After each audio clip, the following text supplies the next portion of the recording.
Ladies and gentlemen, welcome to Week 18 of this NFL regular season, and it's for all the marbles. It's Ravens, it's Steelers, it's in Pittsburgh.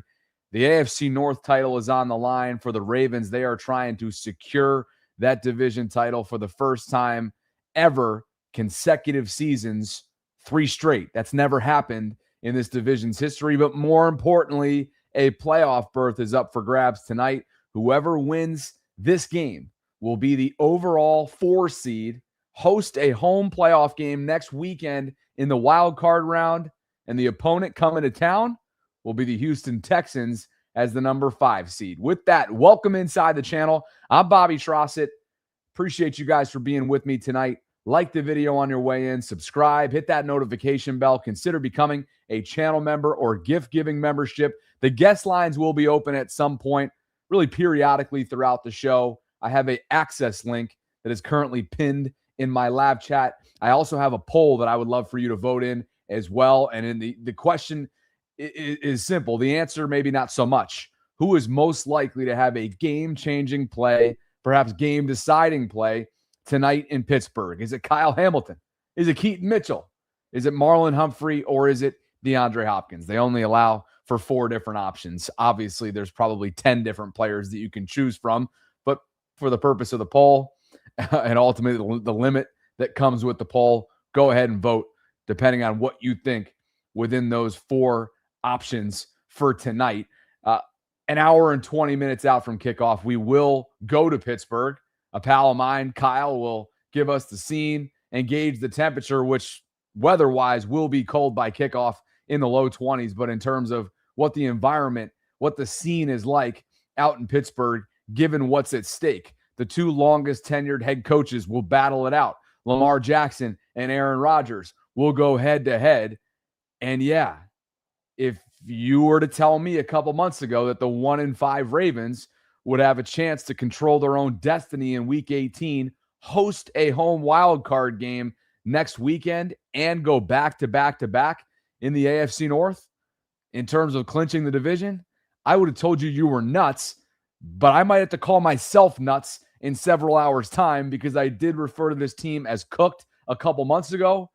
I thought it was going to be interesting down the stretch. It certainly has been that, and we will see what ends up taking place over the course of the next few hours in chilly Pittsburgh inside Acrisure. With all of that in mind, let's do some more scene setting, if you will. Again, Houston took care of Indianapolis today at home. So the Texans will be the number 5 seed in the AFC playoff picture. That is confirmed. They're the hottest team in the NFL. They've ripped off 9 straight wins, and their defense is championship caliber. The winner of tonight, as I mentioned off the top, the winner of tonight between Pittsburgh and Baltimore will host the Houston Texans at their place, meaning either in Pittsburgh if they win, in Baltimore if they win, coming up next weekend. So that's what's at stake going into wild card weekend. As far as the inactives are concerned, Rashad Bateman, as we learned yesterday, did not travel with the team to Pittsburgh. He was downgraded from questionable to out with an illness. Marlon Humphrey will play. He was also listed as questionable with an illness, but 44 will play. Keon Martin, Joseph Noteboom, Aeneas Peebles, Keith Kirkwood, and Amani Oruwariye. Those were your practice squad game day call-ups. Both of those players are scratches. They are on the inactive list. Cooper Rush will, of course, be your emergency third quarterback, backing up Tyler Huntley, who is backing up Lamar Jackson, who, of course, returns from the back contusion. So no real surprises aside from Rashad Bateman. John Harbaugh certainly expressed optimism in his Friday press conference that both players listed with an illness, in Marlon and Rashad, he felt like they had a strong chance to play. But again, Marlon, the only one of those 2 that prevailed through and battled through. And I'm not saying Rashad wasn't battling through his illness. The flu season is no joke and certainly hasn't been any joke. I can speak to it firsthand, having went through it over Christmas week. So as far as Baltimore is concerned, that's their inactives list. As far as the Steelers side of things, Roman Wilson, Will Howard, Caleb Johnson, Trey Flowers, Jeremiah Moon, and Jack Driscoll are your are your inactives. And, of course, Will Howard, the rookie, will be the emergency third quarterback. Aaron Rodgers set to start as a 42-year-old quarterback for the Steelers. So that is that. Now, obviously, we got to get to who both teams won't have at their disposal. And maybe more notably, the Steelers are down DK Metcalf and they're down Darnell Washington, two key pieces to the offensive side of things. Darnell, a tight end, and I'll show you by the numbers just how much the the Steelers rushing attack may miss him. And clearly the vertical passing attack in Pittsburgh has been night and day with and without DK Metcalf. Far and away, Aaron Rodgers' top target. He will serve the second of a 2-game suspension tonight. So that is that. One thing we know is that there's a certain number 22 who will turn 32 years young today, meaning he did turn 32, does turn 32 today. That's Derrick Henry. Yet another historic season for really somebody that continues to defy history, defy logic in a lot of ways, and the longevity that he continues to possess at the running back position, given the miles, given the tread on his tires, is nothing short of extraordinary. Former NFL head coach Rex Ryan, former Raven Rex Ryan, had this to say about the Todd Monken game plan going into this do-or-die game tonight in Pittsburgh. One thing I know about this game, you can bet anything on this. It's going to be low scoring. The last 3 games Lamar Jackson's played in Pittsburgh, by the way, 3 losses. They lost in 24, 18-16. They lost in 23, 17-10. And they lost in 22, 20-19. I think the Ravens are going to blow this team out. Maybe not. It says here, 2 touchdowns he's had combined in those 3 games, Lamar Jackson, that is, 4 turnovers, and he's taken 13 sacks. Well, you know how you don't get sacked? Run the football. Yeah, give it to Derrick Henry 40 times today. I don't care. 40 times. Just 2 yards, 3 yards, 5 yards, 8 yards, 10 yards, 12 yards. Keep giving him the football. It's not about your quarterback today. It's about Derrick Henry and feed the beast. Rex, of course, no stranger to hyperbole and exaggeration. Look, 40-plus carries is absurd, but perhaps not out of the realm of possibility, knowing that, 8 days ago, we saw the King get it 36 different times.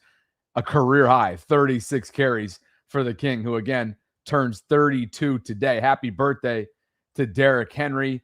You heard Rex. Quote, give it to Derrick Henry 40 times. I don't care. 40 times. Keep giving him the football. It's not about your quarterback today. It's about Derrick Henry. Feed the beast. Let's be clear. 40 is absurd, but if there's somebody that can handle that kind of workload, it is the ageless wonder, Derrick Henry. My God, what a month of December it was, perhaps even quietly. Just an extraordinary month of December that now has him top 3 league-wide in rushing yards behind James Cook and Jonathan Taylor.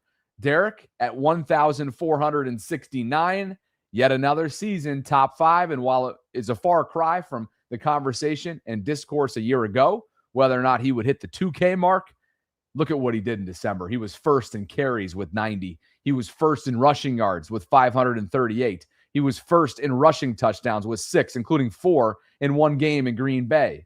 He was first in rushing first downs with 29, and he was first in rushing yards after contact with 395. He's the only player in NFL history with 500 or more rushing yards in December in 4 different seasons. He's been the talk of the town. He's been the talk of the national landscape. Here is, from a high level, Ravens Steelers analysis from ESPN, including what the King might end up doing today. Film, which means our research producer extraordinaire, That's Evan Kaplan, is here. They finally let us over from the kids' table on Thanksgiving in time for this enormous game between the Ravens and Steelers. So much is at stake, including some history for Baltimore. Yeah, this is a Ravens team that's had an up-and-down season, started 1-5 over those first few weeks of the year, and there have only been 4 teams out of 358 in NFL history to start the season 1-5 recover to make the playoffs. 1970 Bengals, 2015 Chiefs, 2018 Colts, and Washington in 2020. Now, our guy Alex knows a bit about two of these teams. He was the quarterback on both 2015 Chiefs and Washington in 2020. I'm not sure it's a good thing to start 1-5 that many times. Yeah, but you recovered and made the playoffs. Yeah. You're half of the entire history of the graphic. Is pretty good. Okay, so we know that that's what's at stake for tonight for Baltimore, and we know that the way they're going to do it, if they're going to do it, is by running the ball. Yeah, it's really why they're playing for the division tonight, because of what they did last week in Week 17 against the Packers. 307 rush yards for the Ravens, their most in any game over the last 5 seasons. And if you look at what they've done against the Steelers, 245 rush yards per game in the last 3 games against Pittsburgh, including the playoffs. That includes a few weeks ago in the loss when they still rushed for over 200. The Ravens are the only team in the last 50 seasons, guys, to rush for at least 200 yards in 3 straight games against that Steelers defense. But it doesn't always lead to success for the Ravens, at least against the Pittsburgh Steelers. How about these statistics right here that I have in front of me? Okay, Pittsburgh's won 9 of the last 12 meetings, but of course, the Ravens have won the more important games within that stretch, including the postseason last year in the wild card round, where they put up 299 rushing yards en route to a divisional round matchup with Buffalo. We all remember how that one unfolded. But on the flip side, again, having Pittsburgh coming in, winning 9 of 12, and this game is obviously at their home turf at Acrisure, the Ravens, over the last 14 meetings, and 7 of those have rushed for over 200 yards. So it doesn't always lead. There's not a direct correlation between 200 or more rushing yards and victories, is my point. The Ravens don't care. They're going to try and buck that trend coming up tonight. And somebody on the flip side that's going to try and do something about that is the rookie stud run stuffer himself, Derrick Henry. Played in just 11 games this year. He's been banged up with various different nicks and bruises and injuries. But, man, let me tell you, Derrick Henry, Pittsburgh's first rounder, he's quite the talent. And the numbers show you that with and without him, the Steelers are just straight up different as a run defense. They go from 4.56 rushing yards, meaning allowing as a run defense, 4.5 rushing yards per play when Derrick isn't on the field, to 3.54 when he is. That goes from 25th league-wide to 1st league-wide. You've heard this time and time again. I get it. You're probably sick of this statistic right here, but Derrick is a key cog for Pittsburgh. But the Ravens have their own key cog in Derrick Henry, who they're going to have absolutely at their disposal early and often tonight. Now, with no DK Metcalf, this is a Pittsburgh offense that at times, and as you see here, while it's just a 75-play sample size, my God, they go from, and they're not high-flying. They're anything but high-flying. But at least they get a chance to be more than just dink and dunk when DK Metcalf is on the outside winning for Aaron Rodgers. Without him, look at them. They just do not function as a high-flying, even anywhere remotely close to a high-flying offense. And it puts Pittsburgh, and in this case, Aaron Rodgers, in a position where he has got to attack across the middle. He's got to attack the flats. And it becomes really a dink and dunk, very elementary type of offense to defend. That said, if you're not having gap integrity, if you're not sound on your assignment, if you're not taking the right angles and wrapping players up in space and finding the right technique, which, speaking of technique, it was only a week ago that John Harbaugh had this to say about his defense that got gashed on Saturday night by Malik Willis. Post-game, you did acknowledge kind of the shock of how the defense played. Now, having reviewed the tape, what did you make of that? You talked about big plays. Was there a theme? Was there something that really jumped out as far as why that was happening? Yeah, there was. I mean, it was just technique. It was technique in the back end, really, corner position, and it wasn't anything. It wasn't really across the board. It wasn't any kind of miscommunications or anything like that. We played things right. We just didn't play them. We didn't play the pass game well from a coverage standpoint in the back end. It was really the outside lane throws that you saw made. They were just too easy. We didn't cover them well. And then quarterback getting out of the pocket. We got him a few times, but he got out a few times. You know, he's elusive, but a couple of those were more our fault. You know, just our rush lanes weren't as good as they needed to be. And sometimes it was getting him down, too. He got out of our grasp once or twice. So those are the two things that were very much pinpointed to the problem in terms of the yards that were given up. We had one, I'll say this, we had one seam route. The first touchdown was a seam route against cover 2 that we didn't play that right or well. And it, honestly, too, you know, it wasn't a great call against that route. So I'd say those were the three things. Forgettable games in a game, right, for several members of the secondary that are going to try and bounce back accordingly tonight. Nate Wiggins atop the list, allowed 111 yards receiving to Green Bay the other night. Marlon Humphrey and Alohi Gilman certainly with games that they want to put in the bank as much as possible or behind them as much as possible. So again, you see the Steelers offense. We've talked about this time and time again throughout the week, knowing that DK's appeal to his 2-game suspension was upheld. So he will not be available tonight for Pittsburgh. And Aaron Rodgers, I would think his numbers will suffer because of it. And if this is an indication of what's to come, then they're going to have to run the ball well on a Ravens defense that typically is stout against the run. And they're going to have to obviously get some chunk yardage in different ways that is away from the vertical passing attack. They don't have a bunch. I don't think they have. I mean, is Calvin Austin the third? You know, is he an MVS, right? And not Skoranek, but Freiermuth. Are they good for, you know, a couple plays here and there? Certainly Freiermuth, I think, is their most capable pass catcher out there. There's a reason why Marquez Valdez-Scantling was, you know, available just over a month ago for them.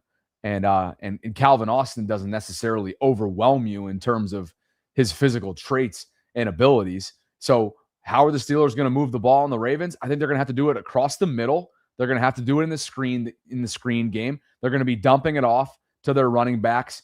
Certainly Gainwell has been that type of guy as a safety valve for them. He's actually their third leading receiver.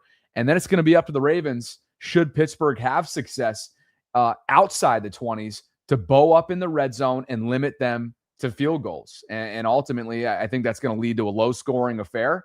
And we'll see what the Ravens offense shows up tonight inside the 20s, because we know that it has been a drastic drop-off in red zone efficiency, red zone execution across the board. They went from the first overall team in those categories last year to what? Like bottom third of the league this year. It has not been good whatsoever. Youthful Hearted says, rate the nerves on a scale of 1 to 10. Much love. God bless. I can't speak to the nerves because obviously, as you guys know, it's well documented. I don't have a dog in this fight tonight. I hope for your sake, my audience, my employer, right? You guys are my employer at the end of the day.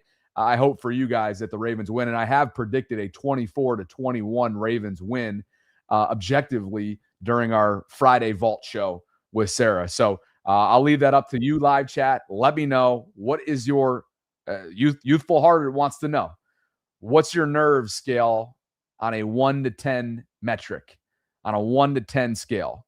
And Skylar's here, and Skylar writes, Henry rushes for 153, and he takes the rushing crown this year with Taylor's and Cook's performances today. Do whatever it takes to win. Let's fucking go. Appreciate you guys for being with me tonight. Over 900 concurrents and counting as we approach the 1 hour countdown to Ravens Steelers in Pittsburgh. Here's another element and a component from a Pittsburgh perspective that I think might be notable and a key part of what will ultimately be the outcome tonight between the Ravens and Steelers. Darnell Washington is a big body tight end who broke his arm last week in Cleveland, and as a result, one of the couple playmakers that will not be available tonight for the Steelers. Take a look at what Pittsburgh's done this season with him on and off the field, okay? Yards before contact per rush. This is them as a rushing team. They go from 2.5, 2.5 with him on the field to 2.1. That drops to 2.1 with him off the field. What about their third down conversion percentage? When they run the ball, it plummets from 70% to to 53%. I think a lot of the talk, deservedly so, has been around DK Metcalf's absence, and maybe not enough has been warranted or garnered and paid attention to from a Darnell Washington standpoint. But this is a big loss for Pittsburgh.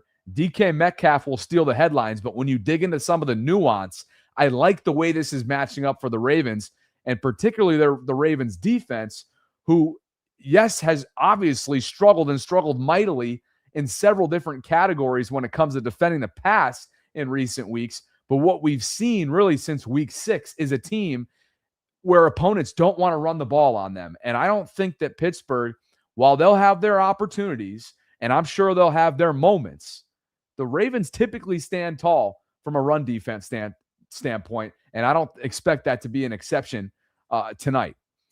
Let's open up the guest lines and get your thought. Truthful Heart wants to know, what's your nerve scale? Where is it on a 1 to 10 scale? And I want to know, and let's get an update on the poll with over 300 votes and counting, who is more likely to have, and I should say most likely to have, a game-changing play tonight in Pittsburgh. Kyle Hamilton leads the way at 32%.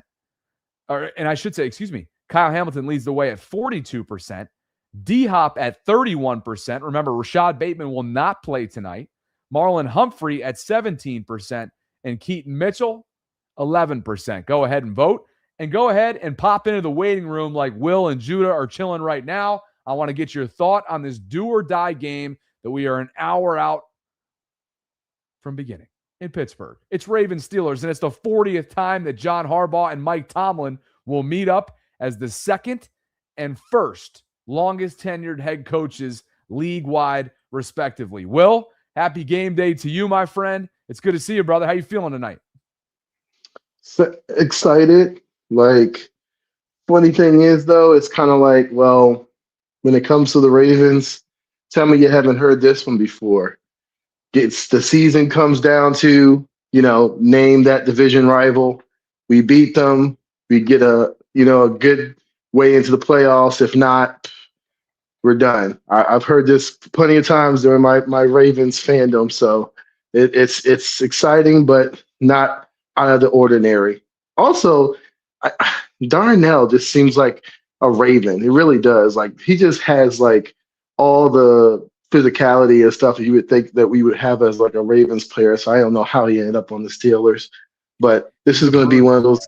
He's a bruiser. I know the numbers in the run game. Like he was, when you look at him statistically, the first time these two teams played in week 14, it doesn't tell the whole story. I think he was held to just one catch, but what he does for the ground game, what he does clogging up space and just moving bodies. I mean, the guy's physical traits are through the freaking roof. So again, I don't think you can overstate the impact of his absence tonight. And the same can be said for DK Metcalf, because they just don't scare you with any man beaters over there. But again, I'm not going to be naive to sit here and say to you guys that I don't think the Steelers won't be able to move the ball. I do think they're going to be able to move the ball in this Ravens defense. And I think they're going to be able to do it across the middle with Freiermuth.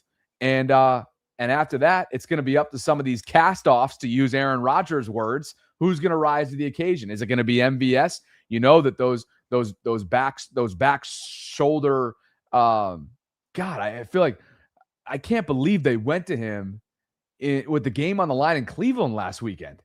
I mean, first of all, perfect throw by Aaron, but they're at a point with no DK Metcalf, and Darnell had already broken his arm at that point in the game, that they're going to MVS with their season on the line and the AFC North on the line. That tells you where this Steelers offense is as a whole. And tonight, as cliche as it sounds, if you protect the football, if you use Derrick Henry to aid to the wear and tear part of wearing a defense down, and you get consistent special teams from a rookie in Tyler Loop and other impact players in those units, whether it be kickoff units or punt return type situations, and Lamar just plays within the game and doesn't try to be Superman, knowing that he's probably not going to be anywhere near 100%.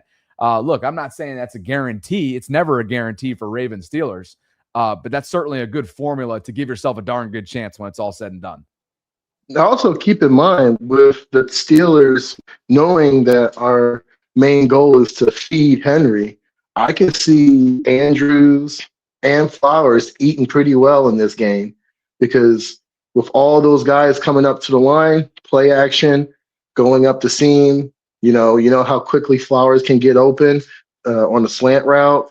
They can make a lot of those plays go long if they're worried about Henry and Lamar Jackson probably coming out, running through the middle or coming out through the side. So that might be one of our ways of backing up the defense to make sure that they're not constantly bringing in like 8, 9 guys to stop Henry. And once Henry gets going, it's going to be a matter of who's going to break first, their defense or our defense. Because right now they don't have the offensive weapons to really deal with a shootout right now. So if Henry can get going early and often, and we can get a little bit of a distance and points, we could put this away early, honestly. Oh, I'll believe that when I see it, brother. We did see in the wild card game, so I think we're all old enough to remember what happened about a year ago in Baltimore. Thanks for the call tonight, man. Enjoy it, and Happy New Year to you and yours, William Bruce. Judah will come to you in just a second. I see you, David, doing your best down there in the live chat to get me going. I'm too locked in for pregame coverage to respond to that one. But David Petrosky says at every turn, Bobby wants to limit Lamar. Hysterical. Yeah, David, you got it. Maybe I will respond to you for 30 seconds here. Yeah, David, I want to limit Lamar, and that's why I really am a believer that because of the literal laundry list worth of ailments, most of which have been lower body, including a back contusion, that 2 weeks ago tonight barely allowed him to stand up straight in a post-game media availability. I'm sitting here and rooting for Lamar to have his limitations. No, I'm looking at it realistically. I look forward to being wrong in that department if that ends up being the case and he shows up as a new man with mobility that was newfound and maybe hasn't been seen since week 1. But again, I'll believe that when I see it because we have not seen a Lamar Jackson that has been a willing and able runner. I'm not saying that he wasn't trending in the right direction mobility-wise, right, health-wise, prior to getting kneed in the back outside of the pad protection on that Sunday night in the second quarter in the winning moments of the first half against New England. I'm just calling it how I see it. We'll see coming up tonight, won't we? Back to the guest lines we go. Appreciate you guys for being with me tonight. We're gearing up for Ravens Steelers, and I think you guys know by now what's at stake. It's 3 consecutive AFC North titles that's up on the line. The chance to host a wild card playoff game at home next weekend, and we know the 5 seed and the opponent that would be coming to town is the hottest team in the entire league. That's the Houston Texans, who beat Indianapolis today 38-30. CJ Stroud's group has ripped off 9 straight wins. They are an exceptional defense. We'll get there when we get there in terms of analyzing if that ends up coming to fruition next weekend. But that's who the winner of tonight will turn a page to coming up next weekend. To the guest lines we go. Jason, if you want to turn on your camera, I'll get you on next. But first, it's Judah, baby, and he's with me tonight as we get ready for primetime football from Pittsburgh. Good to see you, brother. How you doing? What's going on? Can you hear me? Always. Okay, yeah, man. So I'm not going to lie, man. I'm feeling real confident about this game, getting into the playoffs, but I didn't realize that we would be going up against the Texans, and that doesn't look good, Bobby. I'm not going to lie to you. This year specifically, that is a team that's designed to beat us. And the reason I believe that is with their strong defense, they can stifle our offense, right? And with our defense being lackluster, especially in the pass game, CJ Stroud can do just enough to be a problem. And I just see that matchup, that's a tough matchup for the Ravens at this point right now. And especially with the fact that with us not playing guys like Tez Walker, and I know, I don't know if you know, I'm going to tell you something you might not know about me, Bobby. I don't like Bateman too much. I know you didn't know that. But we don't have a lot of firepower. So I'm not going to lie. That's a scary matchup. The way they're coached on defense, you know what I'm saying? And CJ Stroud, he is the type of quarterback where he can be a game changer, but he seems to do whatever it takes to get a win. If his team doesn't need him to be Superman, he won't. He'll manage the game. It's just, that's a tough matchup. That's a real tough matchup.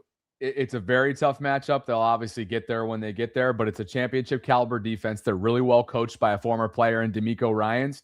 And CJ Stroud's one of those young guys that they've been able to capitalize on in the middle of his rookie contract. And that's exactly where they still find themselves with a player that, is in his 4th year now, 3rd or 4th year for CJ Stroud. So, Judah, enjoy the game tonight, brother. I'm about to go to Pittsburgh right now with my pal Kyle, who's out on the scene. I'm sure we'll catch up with you in the coming days, depending on how the outcome takes place tonight. All right, man. Later, brother. Guys, I appreciate you for being with me tonight. One more super chat before we go to Pittsburgh, right outside Acrisure, where Kyle is going to show us the way. Clinton writes, seriously, other than Buffalo, Seattle, and the Rams, who should the Ravens be worried about in the playoffs or the Super Bowl? Just play our ball, no mistake. Look, I think it's that type of year where you can go back and forth on this conversation. You can allow yourself to sleep nicely and calmly at night, knowing that the AFC is wide open and the entire playoff picture is wide open. But then when trying to forecast which Ravens team would show up in the postseason, that's more of the pessimistic approach. So take your pick.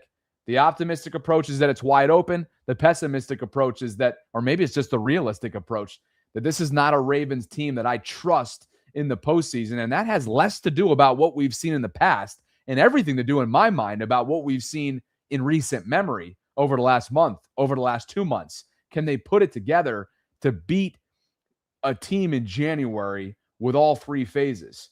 Can they withstand the blow of a potential shortcoming in the form of turnover, in the form of a game-shifting, momentum-deciding type play?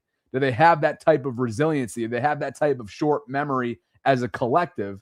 I don't know the answer to that, but I do know that there's two different approaches that you can take looking ahead to the playoff picture, but they have bigger fish to fry at the moment because you need to win tonight in order to host the Houston Texans. And let's go out to Pittsburgh right now and see what the feeling is. And I don't know if anybody's feeling their fingers at the moment or their hands or their lower extremities. So let's go out and check out on somebody that's in the elements right now. What's up, brother? Good to see you, man. What's up, baby? How are you? Show us where you're at. Are you walking into Acrisure? Yes, sir. We got a whole crew out here. We're out here. We're out here. Acrisure right here. It's crazy out here. It's cold. It's cold in Green Bay. We got Ravens fan. I actually met a Steelers fan out here too. So we got He sucks, though. He sucks. We got two guys. We got two guys out here who've been chirping all night, but it's been a good vibe. The energy's been good. It's high. It's very. All right, much like you did last week. Remember, it was a balmy night in Green Bay, like you said. The wind wasn't that much of a factor. So talk to us about the weather from a wind perspective. I'm seeing some tweets within the last couple minutes from beat reporters that are on the scene that Tyler Loop has been inconsistent in his pregame warmup. So what are you feeling out there right now outside of just the cold temperatures?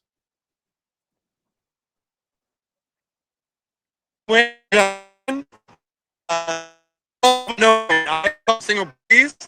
It's probably 9 degrees. Man, it's gonna be fun. You can feel the playoff atmosphere. Everybody's been talking about it. Every fan. It's gonna be a great game. We got these guys. It's gonna be fun. Yeah, we were talking about how this is playoff football. This is what you want. Hey, you guys enjoy it. I think your connectivity, you're in that crowded area, so your connectivity is shot tonight. But enjoy it. Stay safe out there. We'll catch up with you in just a bit. Can you hear me? I just turned my Wi-Fi off, probably because. Okay. Yeah. You I good? think you're with us now. Give us. I turned my Wi-Fi off. That's the problem. Oh fuck! I probably checked the stadium Wi-Fi. Can you hear us? No. Yeah. Give us a final thought on your way in. You guys got any predictions? What do you got? Of course, the Ravens are getting that dub, man. Listen, I think it's gonna be a great Week 18. You know, I'm not gonna say it's scripted, but there's a reason why they wanted the Steelers-Ravens Week 18 at 8:20 p.m. Come on now. This is the best game of the year right here. Best game of the year. Everyone's talking about it, Bobby. Who the hell wants an NFC primetime game on Sunday night, right? This is it, man. For all the marbles, go enjoy it, fellas. Safe travels back home, Kyle. We'll catch up with you soon. All right, obviously, the stadium Wi-Fi not doing them any favors. Guest room and waiting room is cooking right now. If you want to share a thought prior to kickoff, we're under an hour out. You can do so by clicking on the link that I have included in my show notes. Let me get a quick read in, and we'll get back to the guest lines and start talking about the John Harbaugh part of the conversation, because Adam Schefter dove into some of that on ESPN earlier this morning in terms of what's at stake tonight for the two longest tenured head coaches in the league at 19 and 18 years respectively for Tomlin and Harbaugh. But first, this episode is brought to you by our new friends at ZipRecruiter. And if you're hiring for your company, it's a busy time of year for you because you've got new 2026 goals, and that means finding the right people to accomplish them. You also have new hiring challenges for 2026, like filling specialized roles or identifying qualified candidates from a huge pool of applicants. Lucky for you, there's a place that you can go to help you conquer all of these challenges and achieve your hiring goals, and that is ZipRecruiter. You can try it for free today by visiting ziprecruiter.com/audio. You can let ZipRecruiter help you find the best people for all of your roles. 4 out of 5 employers who post on ZipRecruiter get a quality candidate within the first day, and you can see for yourself. And again, try it for free today by going to ziprecruiter.com/audio. ZipRecruiter, the smartest way to hire. Appreciate you guys for being with me tonight. Over 1,100 concurrents and counting. This episode was brought to you by ZipRecruiter and Preston Automotive Group, and we're just getting off and running. Let's handle the John Harbaugh dialogue before I get back to the guest lines. Adam Schefter talked about not just Harbaugh's future in Baltimore, but Tomlin, his counterpart's future in Pittsburgh earlier this morning on ESPN. With one of those AFC North coaches in Mike Tomlin. Now, he's got 1 year left on his contract, and there's a feeling from many that he will fulfill what he started. He's the longest tenured head coach in the National Football League, 19 years. The fans in Pittsburgh were calling for his firing about a month ago, yet he is on the verge of winning a division. And the feeling is that he'll be back in Pittsburgh for at least another year, though there will be conversations that occur. And while everybody's been focused on Mike Tomlin, the coach that people really should be focusing in on in that division is the Baltimore Ravens' John Harbaugh. That seems to be a situation right now that's up in the air, where both sides will meet and discuss after the season what they want to do and what direction they want to go. He is the second longest tenured coach in the National Football League. 18 years. And I think there should be more conversation about Harbaugh, less about Tomlin, but we're still leaning safe right now on John Harbaugh until those conversations occur, and we'll see what comes out of them this offseason. So to be clear, those feel like there'll be conversations. They won't just be, come out into the office and we're making a change here. I don't expect either one to get fired, right, if that's what you're saying. That's my point. Those are sort of unique circumstances. We've heard that time and time again, that the insiders, and that is a universal belief, it seems, that there won't be a firing, right? These coaches won't be fired by their stable franchises, but could they have a change in heart or a desire for a change in scenery? And you heard Schefter there at the tail end of that commentary. He feels like there should be more attention being given to the John Harbaugh part of the conversation, more so than the Mike Tomlin part in Pittsburgh. Patrick Queens played for both. PQ, obviously an arch nemesis from a Baltimore perspective tonight, will be in the middle part of the Steelers defense. I'm sure he will have to deal with King Henry early and often, and if he gets into that second level, look out, PQ. But PQ spoke about both coaches and the noise surrounding them, having played for both earlier this week. To Harbaugh and Tomlin, you've played for both of them. Obviously, you didn't play for them all the decades that they've been coaching, but having been around both of them, what is it that's allowed them to both be the head coach of those organizations for so long?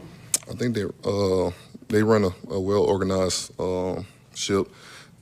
Every single day, like I said, they come in prepared. They're getting guys in the best situations that they can to be able to be successful on the field. They care about you as people. They just, every single day they come in and they lead. That's the best way I could put it. They just lead every single day. Like I said, I have a bunch of love and respect for those two coaches. I know this is a big week to both of them. They're going to be in there trying to fire us up, both sides. I know Mike T has already tried to go back and show some old plays and stuff of us doing good things and doing bad things, and trying to eliminate the bad things before they could happen. So, it's a big game, but both of these coaches will have their team ready to go. PQ, a level-headed take, having played for both coaches earlier this week. 37-27 is the all-time record in this rivalry that favors Pittsburgh. Okay, they've won 9 of the last 12. 7 of the last 14, the Ravens have rushed for over 200 yards against the Steelers. This is the first time in the history of this rivalry, in the history of this series, that the Week 18 regular season finale will be winner take all. It's the first time ever, and it's the 40th time that Mike Tomlin and John Harbaugh have squared up against one another. If you're a Ravens fan, look away. All time, Tomlin is 7-1 against the Ravens against the spread. The outright record is 7-1. They are 3.5-point home underdogs tonight in Pittsburgh. It's the first and the last time that I will display this. And again, if you need to look away, look away. When Mike Tomlin's back is up against the wall, historically, this is a Steelers team that's risen to the occasion, but obviously rising to this occasion with no DK Metcalf, with no Darnell Washington, and obviously knowing that their defense at times has really struggled and not knowing what TJ Watt will be out there, having missed the last several weeks after that lung issue, right, that required a minor surgery after a partially collapsed lung and a medical gaffe with its staff in Pittsburgh. What TJ Watt will you get out there? And will Derrick Harmon be ready for the real Derrick?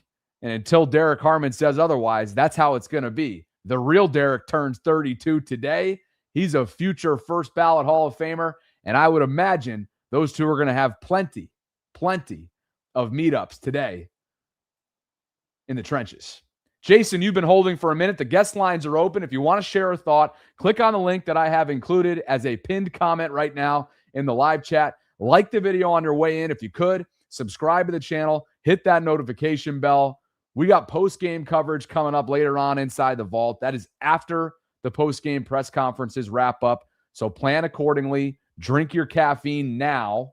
Maybe I'll have to crack open another Celsius because tonight might get weird. Jason Zaratniak is in the house. What's going on, brother? Happy New Year to you. Happy New Year, Bobby. How you doing? Can you hear me okay? I'm great. I can hear you great. Wonderful.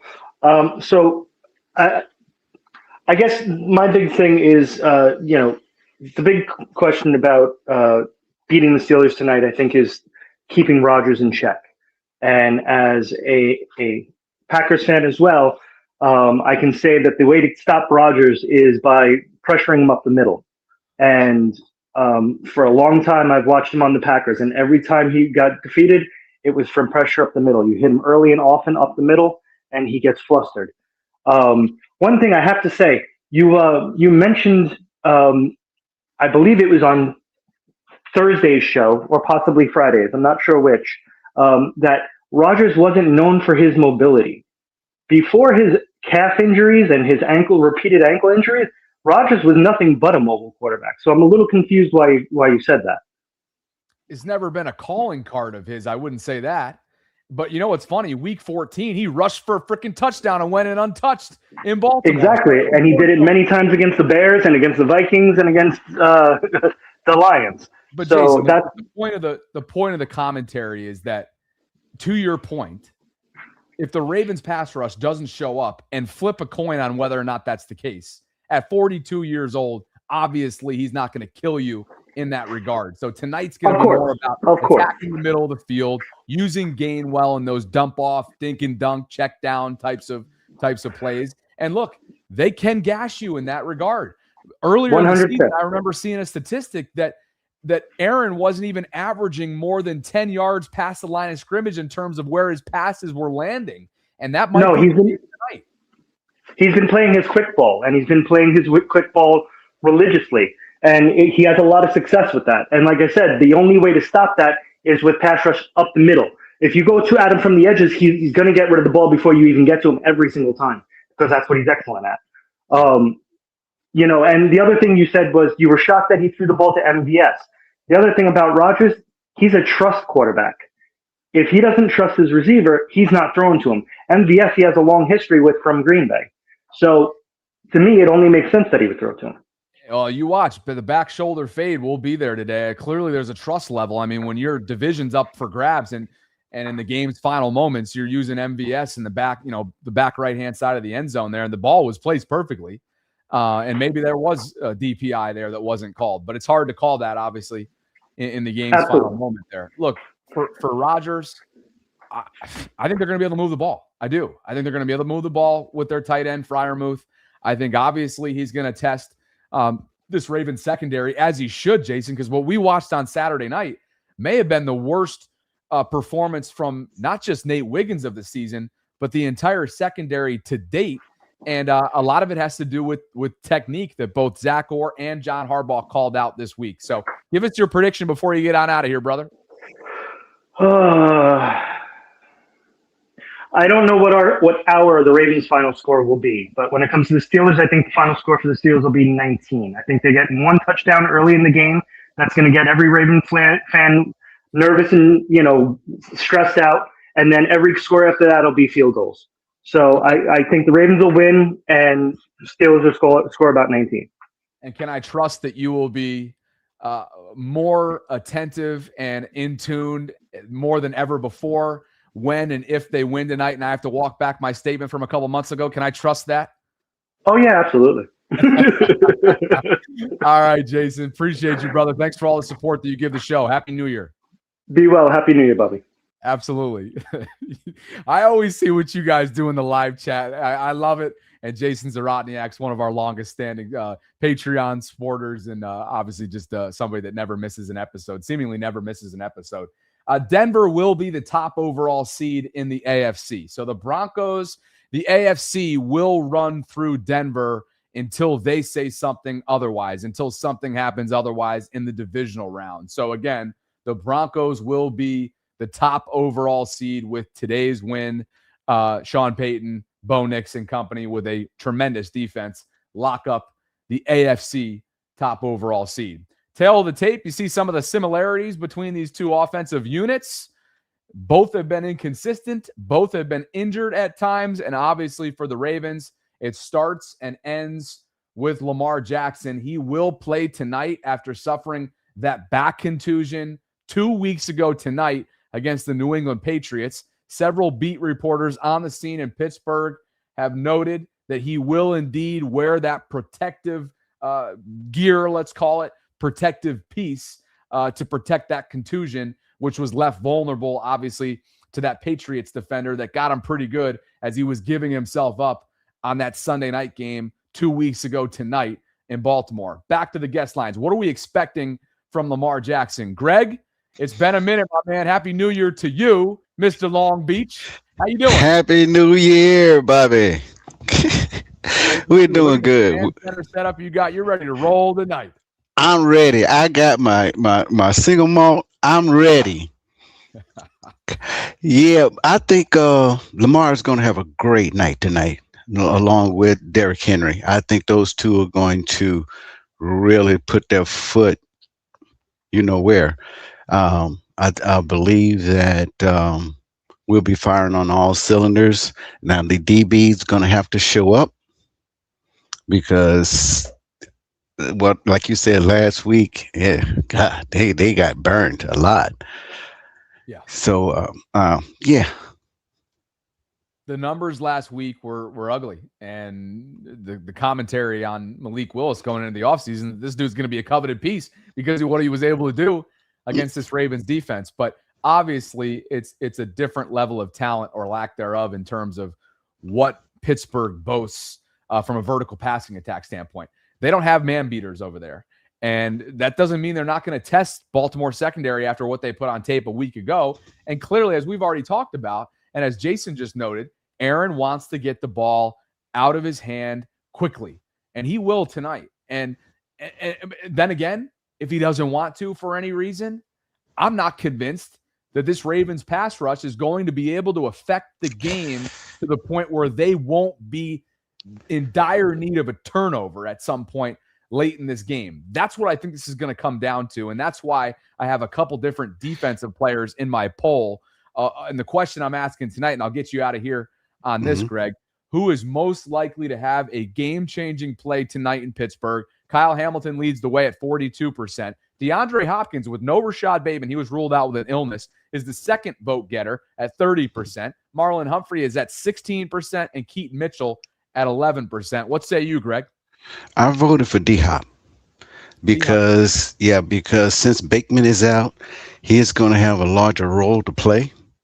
And I think Lamar is going to be looking for him, and that's going to be the difference as on the offensive side. I believe D-Hop is going to play like the D-Hop of old. It's going to be a great show. It's going to be a great show. But I don't think the score is going to be as close as people think it's going to be. Uh-oh. Okay, let us know then.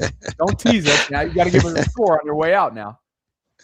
It's going to be 33-18.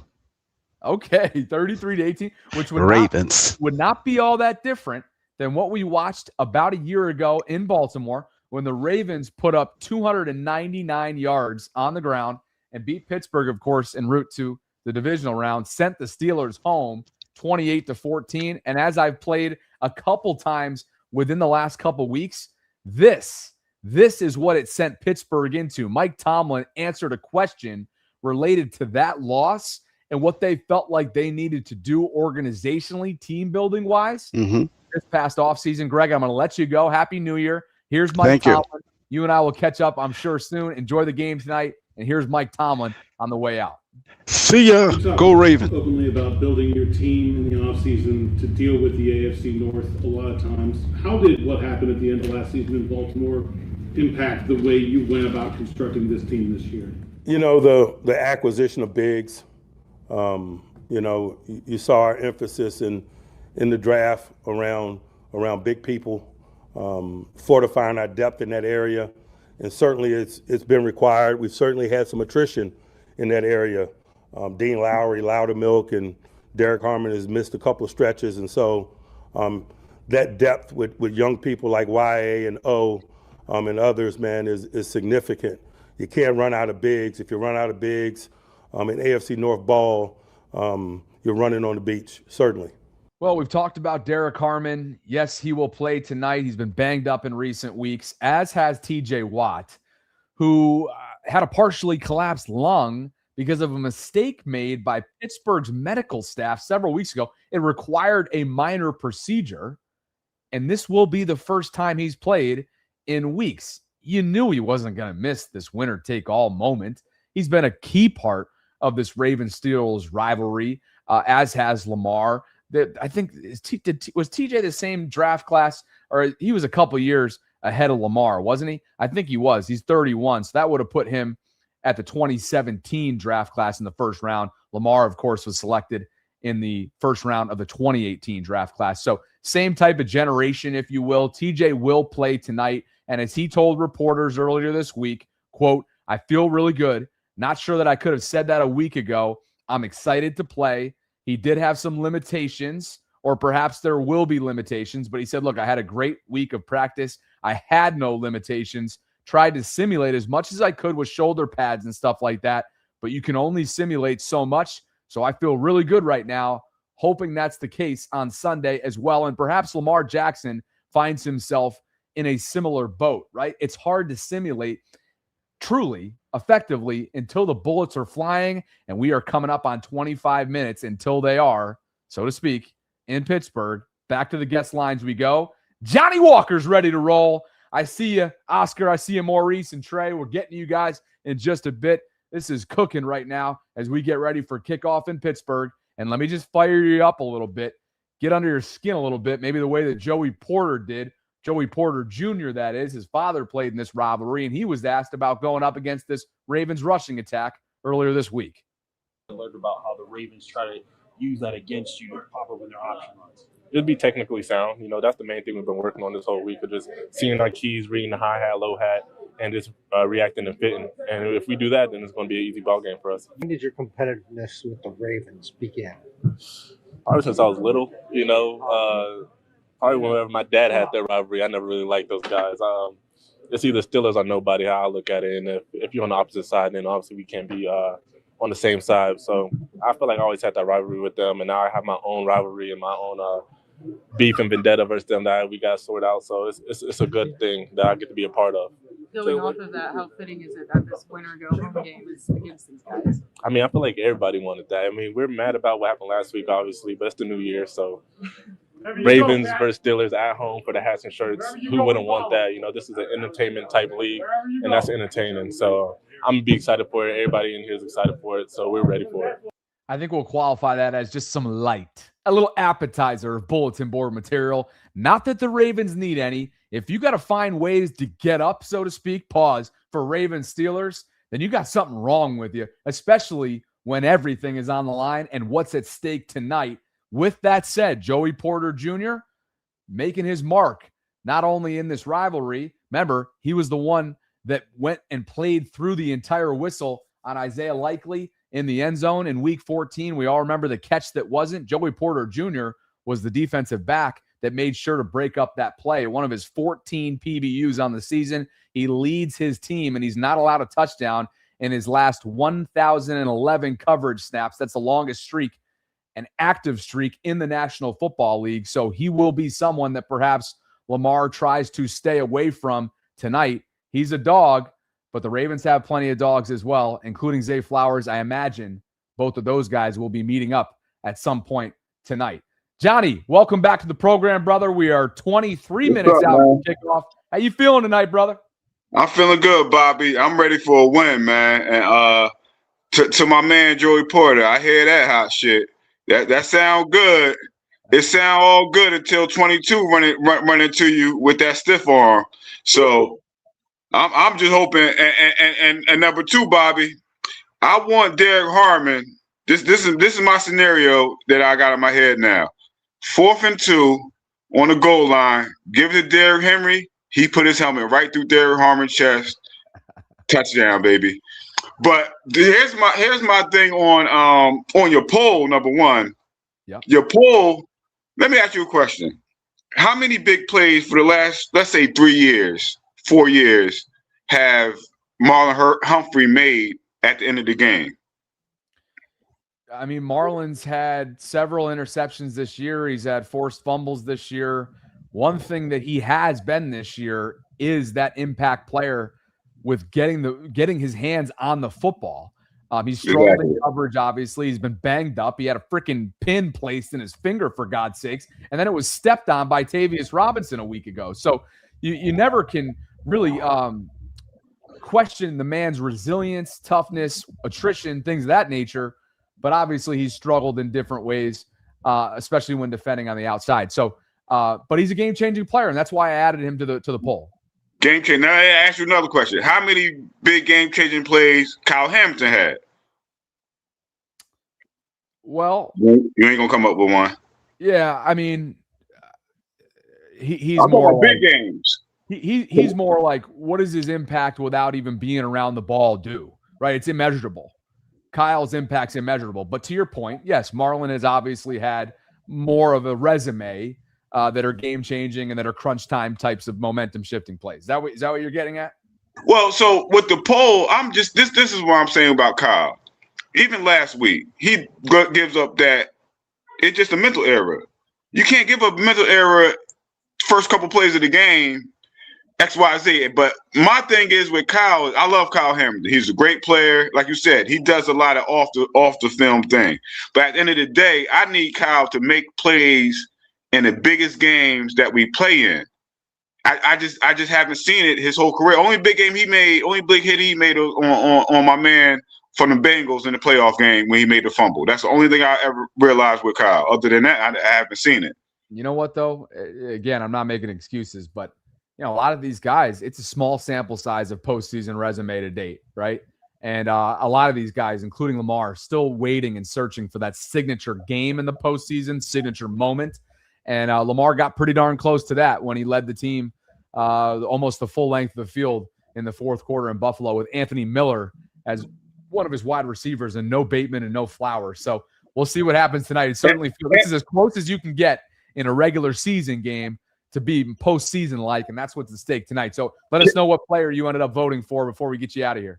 I voted for D-Hop, but can I end you with this?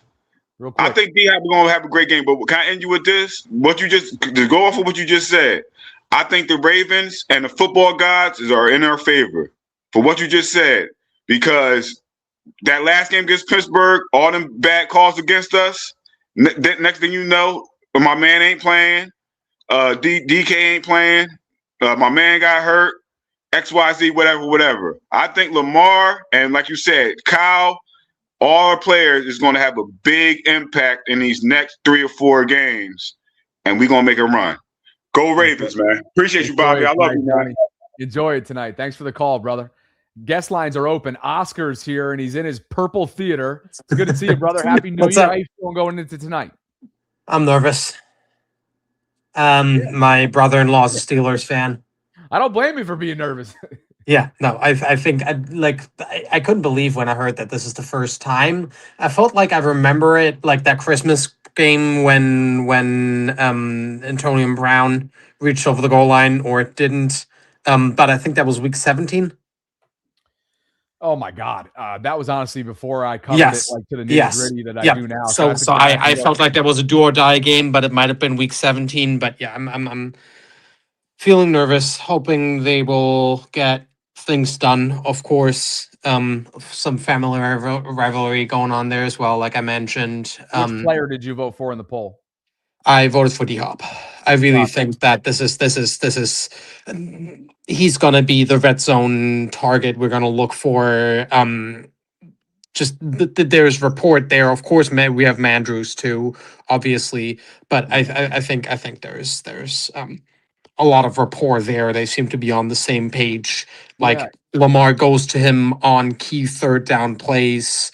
Zay's not really a third down player or a player that you go to for a deep shot. I wouldn't say that's who Zay is.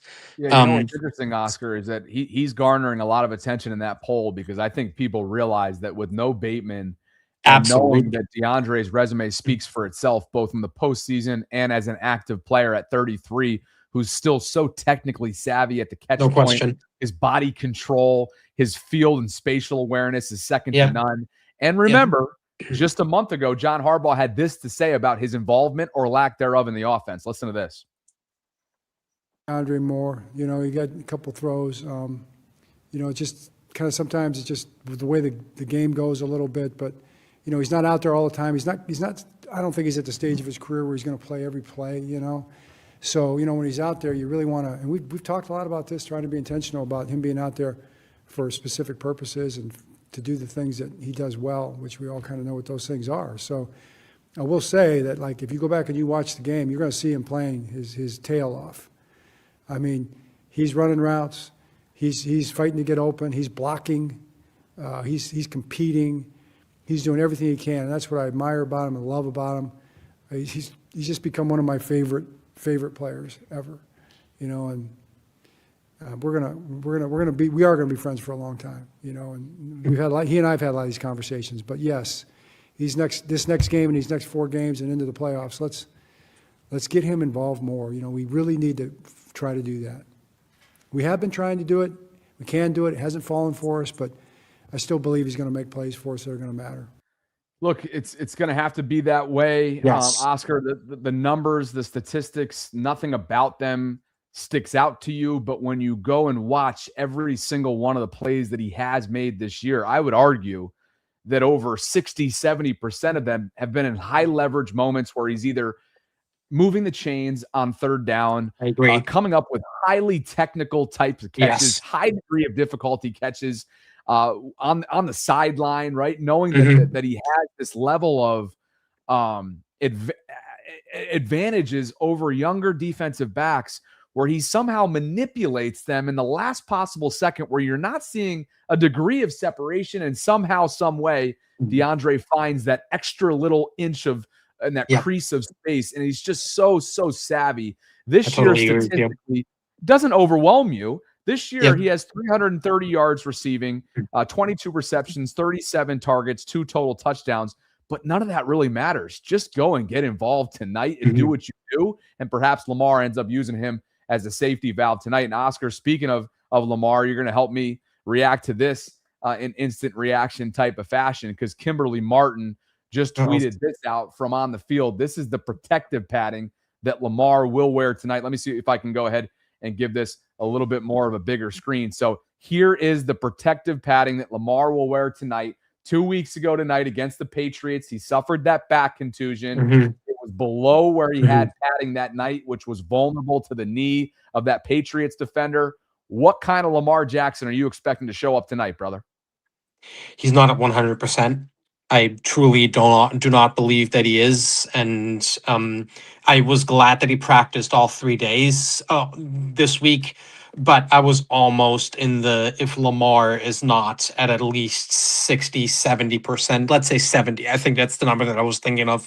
If he's not at 70%, start Huntley. And like live chat is gonna just go crazy. But if Lamar is not at 100%, we had, or if it's not at 70%, we had a better shot of winning. With Huntley, with Snoop. I really believe that, and he does seem healthy enough, but we'll see. Oscar, prediction on your way out.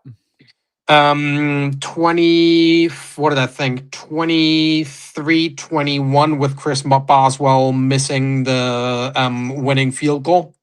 Wow. Missed one last weekend in Cleveland. Yes. That would be shocking. He's been one of the most consistent kickers in the league all year long and for years now. Appreciate the call tonight, brother. Enjoy the game. I leave you with this. Aaron Rodgers is going to play his last game today.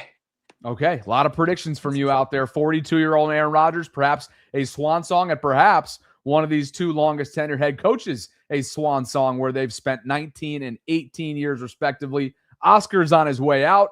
Maurice is about to be on his way in. Trey and Richard and Jawan, I see you fellas. We'll get you guys in here in just a bit. We got to be quick and concise as well because we're coming up on kickoff in 15 minutes from now, really less than that. Wes hits us with a super chat, and he writes just a couple things. Free my man Keon. Keon Martin's one of the undrafted rookies who's inactive tonight. Go Ravens and fuck the Steelers. Go whoop their ass. Hey, Wes, I love you. What happened to those Roll Tide the other night? Goodness gracious. Roll Tide. Come on, Wes. I hope for your sake tonight goes better, my friend. Your thoughts on Lamar Jackson, gentlemen. What's going on? Appreciate you guys for being with me. We're gearing up for kickoff. Like the video on your way in or out. Subscribe. Hit that notification bell. Consider becoming a channel member or gift-giving membership. We'll go to the command center. I wonder what cloud he's on tonight. Where you at, EB? Maurice, welcome back to the program. Talk to us. Talk to us.